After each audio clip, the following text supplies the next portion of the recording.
grab 3. Here, count. 46, 46. Stand by, let's get count. You're clear to go. What's your on your distance? 10-5.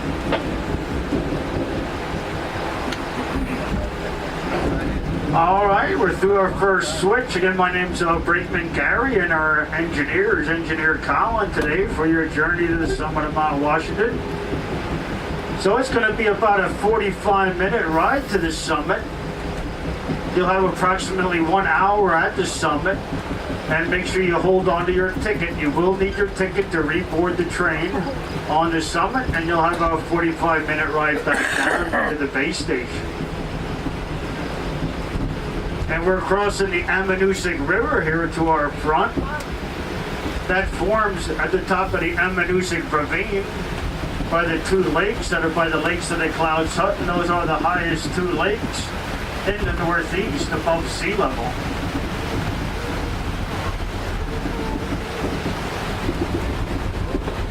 And our length of track is about 3 miles of a length of track. We're going to be going approximately 5 miles per hour.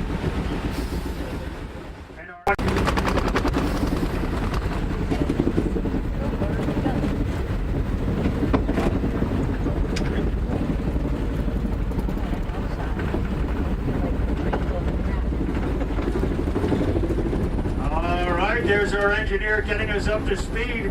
5 miles an hour. Is everybody excited? So is it okay? It is okay now to roam around the cabin, and if you're in the rear of the cabin, don't be afraid to wave hi to our engineer again, Colin. And if you have any questions, don't be afraid to come up and tap me on the shoulder, as I do keep 99% of my focus on the track to our front.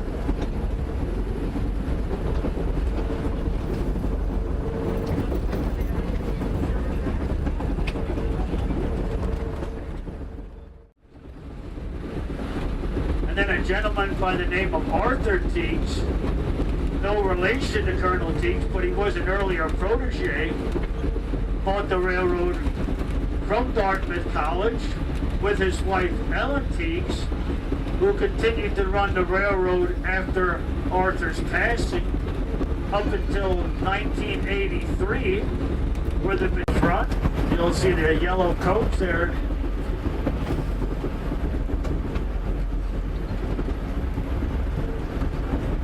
And we are coming up to our second switch. In days past, that was a 9-piece section of track that had to be manipulated in a certain sequence, some of them weighing up to 200 pounds, and the brakeman like myself would have to jump off and do that. But now in the early 2000s, we put in the one-piece switch, which we did design and build in-house, and that's solar powered and hydraulic driven. So yes, I do like technology.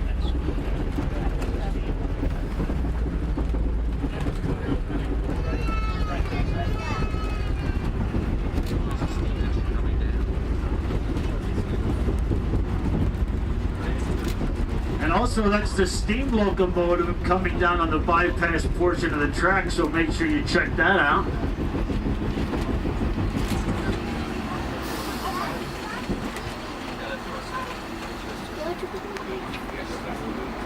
Going by this water tower here.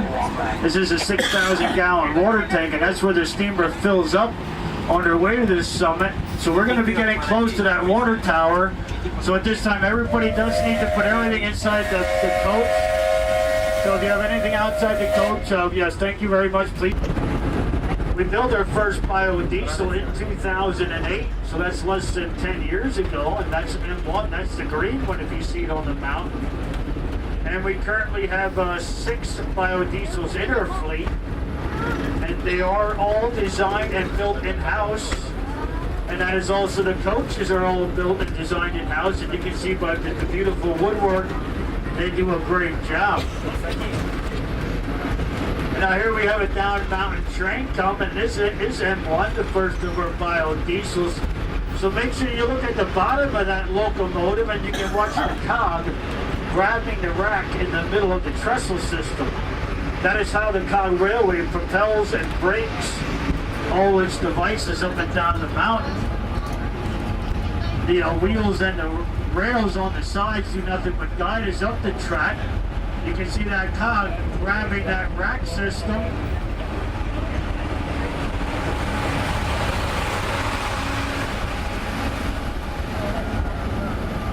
And again, all our stuff is designed and built in-house.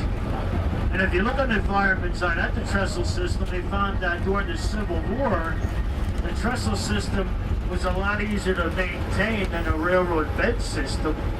And also with the harsh New Hampshire winters with the freezing and the thawing, and due to our elevation changes, it allows us to keep us a steadier grade again at an average grade of a 25% grade.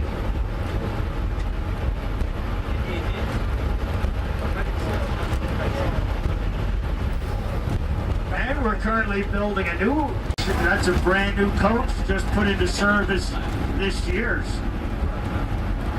And I think you guys might be going down mountain on that one, but don't quote me on that. But as you can tell by the nice glass in the front, that one does have an air ride and air brakes for passenger comfort. You can tell the windows on this coach were newly refurbished. Those are marine style windows. And again, that is for noise and wind reduction. Because at the summit of Mount Washington, we do go up at approximately 80 mile per hour winds is our cutoff end of the coach. Again, a 14-foot difference. So now's a great time to get out and walk around the coach if you haven't. But on the engineer's side of the coach, that's the Ammonoosuc Ravine, which is the only view we get of the Ammonoosuc Ravine. And that's the Lakes of the Clouds hut there. And that's where the Ammonoosuc Trail starts and goes down to the base station at the start of your journey today. And again, the two highest lakes in the Northeast are right there. And again, that starts the Ammonoosuc River that we crossed at the start of our journey today. And again, that is the Ammonoosuc Ravine. And that is named after the gentleman that did the Among the Clouds newspaper in the early 1900s from the summit of Mount Washington. That newspaper was printed every morning and taken down to the Grand Hotels in the valley for the latest news. Again, a lot of people spent their vacation up here. That was the place to see or be seen on the summit of Mount Washington.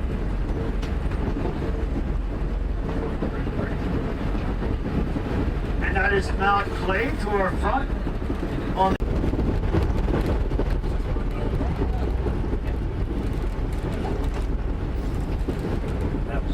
Now we are moving into the Alpine Tundra Climate Zone. Normally the Alpine Tundra Climate Zone is at 10,000 feet above sea level. But again, due to the harsh weather conditions, observatory to our front on the engineer's side of the coach. And it looks like we are among the clouds. It's another beautiful day in the North Country. Everybody's excited? Yeah. It's always a great day in the North Country unless there's 3 feet of snow and 30 below.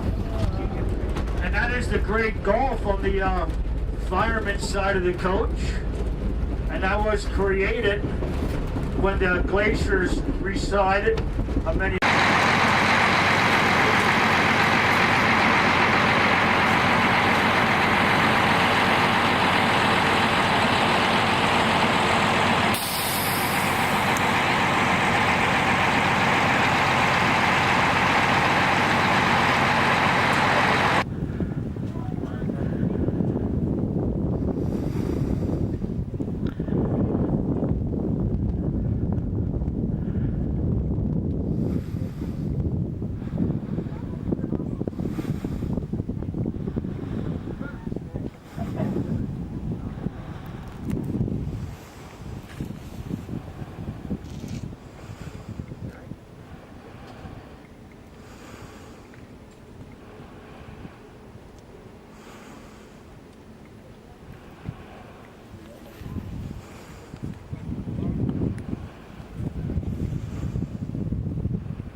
America.